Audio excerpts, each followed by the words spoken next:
Comment occuper son adolescent pendant les vacances et le confinement, ou dans notre cas, les deux réunis. Comment le faire sortir de sa chambre des jeux vidéo ou des séries Netflix à n'en plus finir. Voici 10 idées d'activités juste après ça.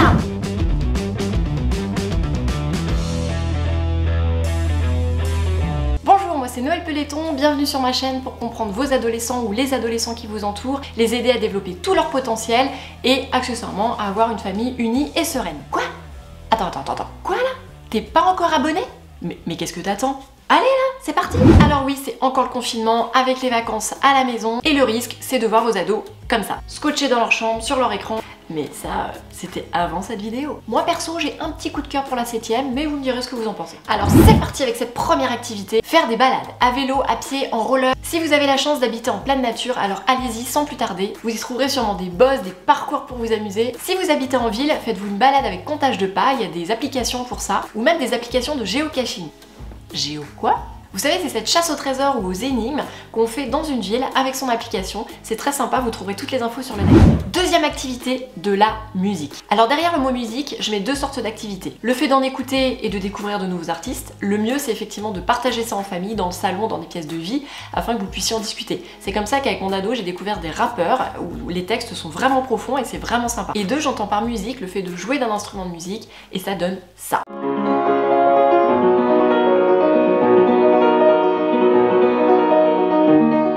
Oui, ça c'était mon fils aîné, oui, c'était le mien. Alors bien évidemment, vous n'êtes pas obligé d'avoir un piano chez vous.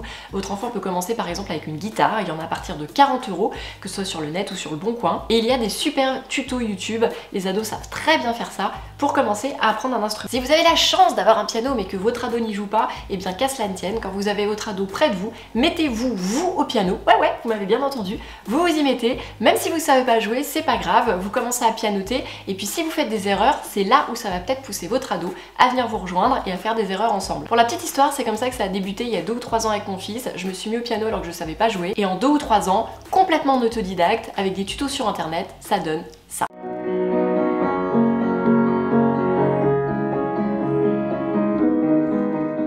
Troisième activité possible, les jeux de plateau. Alors oui, on pourrait limite ouvrir une ludothèque.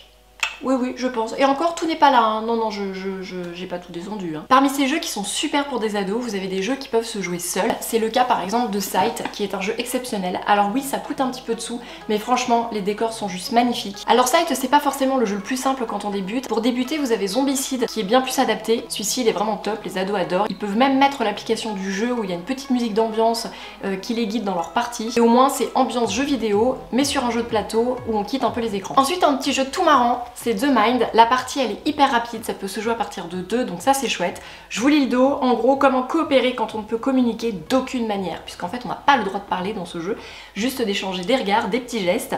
Les cartes en main des joueurs doivent être posées en ordre croissant sur la table, qui pense avoir la plus petite carte la pose en premier et ainsi de suite. Ça semble impossible, et pourtant je vous assure que c'est hyper étonnant et très marrant. Est-ce un jeu, de la télépathie ou un tour de magie? En tout cas, The Mind est une expérience à vivre. Voilà, donc ça c'est un petit jeu pas très cher, c'est à partir de 8 ans, ça se joue de 2 à 4 joueurs.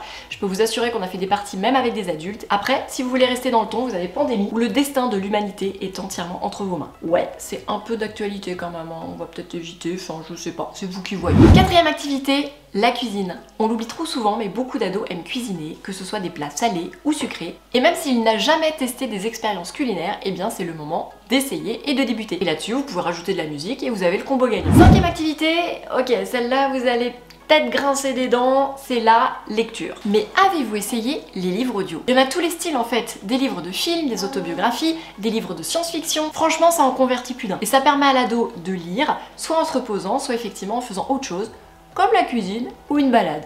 Ouais, je perds pas le nord. Sixième activité, du sport.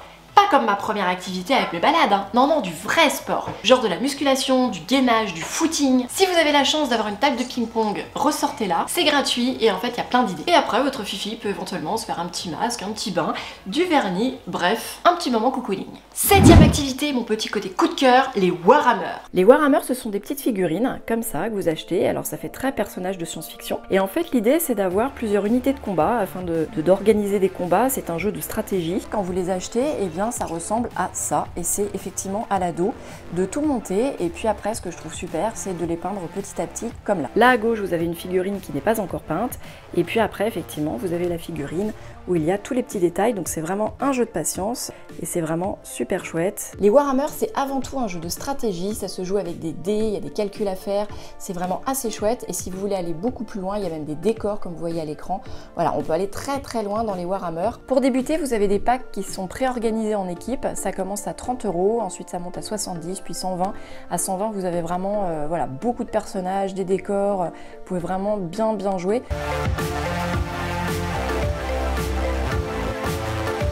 Huitième activité, le bricolage. Et dans le bricolage, je mets un peu tout, c'est-à-dire la couture, le dessin, fabriquer des nichoirs pour des oiseaux, ça peut être faire des albums photos ou un cadre photo avec des disques vinyles comme on est en train de faire avec ma fille en ce moment pour redécorer sa chambre, ça peut être tondre la pelouse, aménager le potager, profitez-en, c'est la bonne période. Neuvième activité, des choses ludiques sur écran. Ouais mais là, t'es pas crédible Noël, tu nous annonçais au début 10 activités sans écran. Ouais, bon, j'avoue, vous avez raison. Mais c'est vrai qu'il y a quand même des activités hyper sympas sur écran. Par exemple, votre ado peut visiter virtuellement des musées comme celui du Louvre. Il y a également des formations gratuites à l'Institut de la mode à Paris pour tous ceux qui s'intéressent à ce domaine-là. Vous avez aussi les super formations de Udemy qui forment au digital ou au numérique, mais il y a plein d'autres choses. Et mon programme coup de cœur que je trouve génial en ce moment, c'est une maman qui me l'a fait découvrir, c'est Budget Responsible. Je pense pas que je prononce très bien, mais en gros, ça apprend à votre ado à gérer son budget et à s'initier au système financier. Ça a été créé pour les jeunes, c'est vraiment chouette et nous on est en plein dedans en ce moment. Dixième activité, attention, roulement de tambour. Pratiquez avec vos ados le minimalisme. Ouais, c'est une jolie façon de dire qu'il vous aide à ranger, en fait, je suis d'accord. Plus sérieusement, le minimalisme, c'est une philosophie de vie pour avoir une maison claire, pour un esprit clair. Je vous invite à regarder du côté de Marie Combeau pour en savoir plus. L'idée du minimalisme, c'est d'être heureux avec l'essentiel et de ne pas être dans cette société de surconsommation.